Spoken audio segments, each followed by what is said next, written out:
you so much. Yeah, and guys, before we start anything, yeah, can we all just have a minute's silence for the girls, please?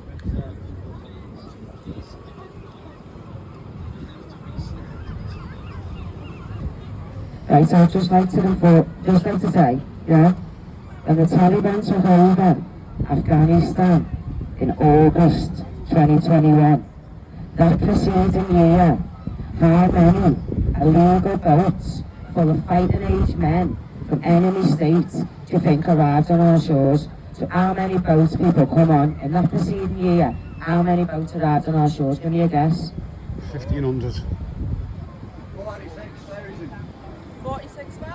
45,755. You're at the bar there. 45,755 boats landed on our shores that preceding year. You do that in your country. Sorry? Do you think we could go to their country that way and do that way to their country? Anybody who'd like to speak after I've had my speech, and the other two speakers, you can speak. Yeah. Right, so these statistics are from the Home Office before anyone says that it's fear-mongering. 45,754 boats full. Now this last year, 30,653 boats arrived. So we're just looking at 2 years statistics since the Taliban takeover. That is 76,480 boats. So let's just let that sink in. That is literally millions of fighting age men.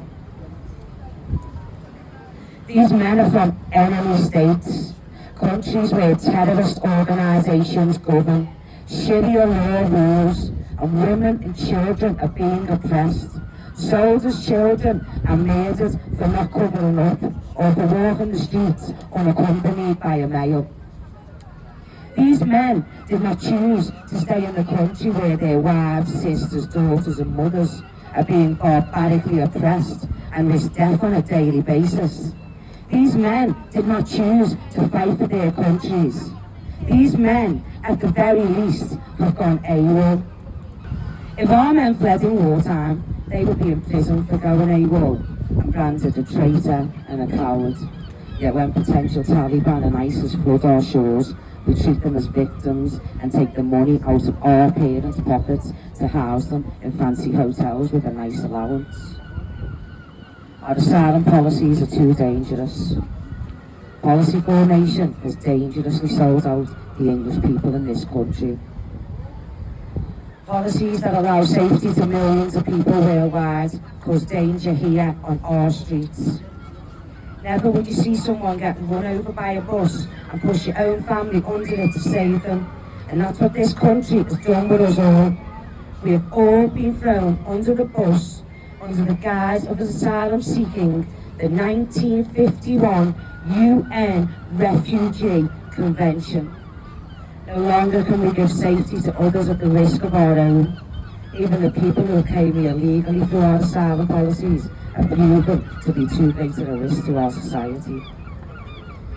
While more and more girls come forward with harrowing stories of grooming and of rape, and more jihadis cause terror on our streets, and more policies and laws are implemented which take away our rights and give them to people from states which are a national security risk for us all.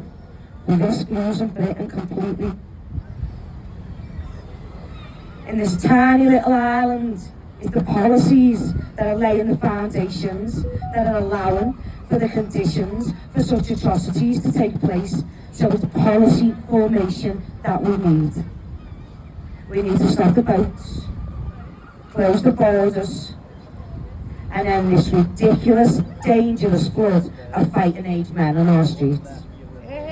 We need to wake up and stand up to make a proper, positive change in society, to make our streets safe again. We have to change the asylum policies, we have to change the laws, and the only way we can do this is by being non-violent and loud. We have to stop the boats. What do we want? Stop the boats! When do we want it? Now! What do we want? Stop the boats!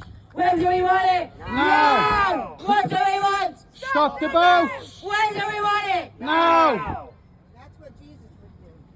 Now, if you give me a little bit more of your time, I would like to tell you a quote from Aisha in the Sunan Nasr.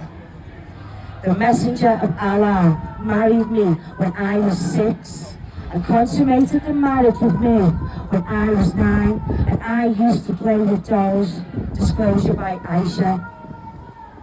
In the two hadiths, which are widely known by Muslims as the authentic texts, both disclose that Aisha was 6 when Muhammad married her, 9 when he consummated the marriage, and then she lived with him until she was 18.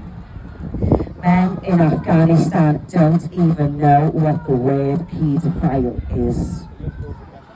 I have no idea why the majority of the Western world was over in control of Afghanistan, but no one taught in the schools what paedophilia is.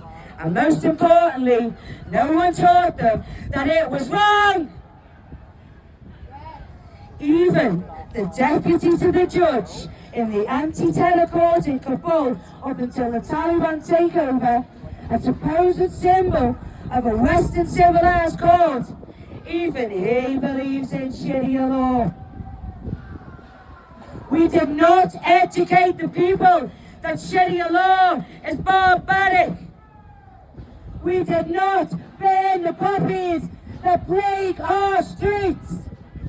And we did not desensitize the country to violence. The inhumane, unspeakable violence and murder inflicted on women scholars, doctors, judges, women's rights activists, and just generally anyone who work with the West in Afghanistan in 2021 has not been punished. Instead, our government at the time put the Taliban in a private jet. They literally rewarded the murder of women and Afghan Western allies. This taught all the Islamic jihadis that just keep fighting and they will win. They literally sent tens of thousands of their men to come and land on our streets. There has been video evidence of a branch of the Taliban, 313, here on our streets. The 313 are a barbaric, attack dog branch of the Taliban. This is a massive security risk. We have to close the borders! Close the borders! Close the borders! Stop the boats! Sink your boats! Sink your boats! We cannot allow the caliphate. We must educate Muslims that a paedophile is not a person to be praised, adored, admired, and his word followed. Any man of 59 who can marry a 6-year-old, no matter what year it was, is disgusting, sick, barbaric.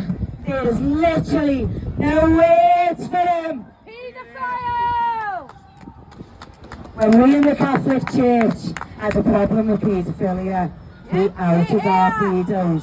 We chastised them, had them locked up and completely exposed it. Everyone knows there's a Catholic paedophile ring problem. Oh, hell We yeah! did not cover Hell it yeah!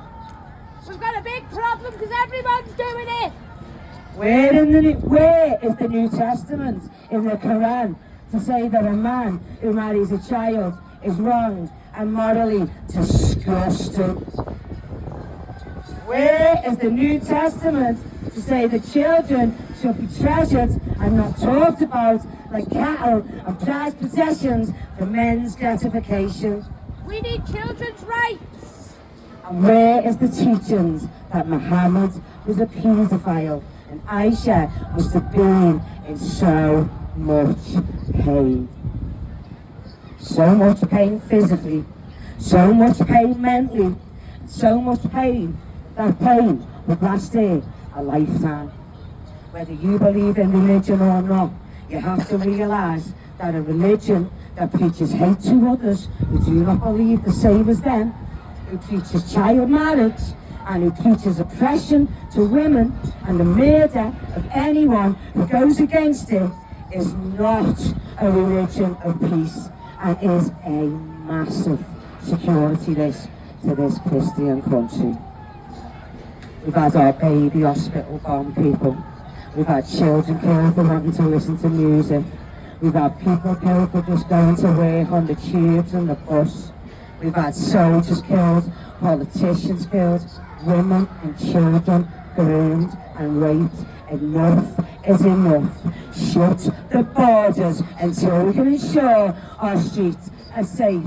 Muhammad was a pedo, Muhammad was a pedo, we want our country back, we want our country back. Muhammad was a pedo, Muhammad was a pedo, we want our country back, we want our country back.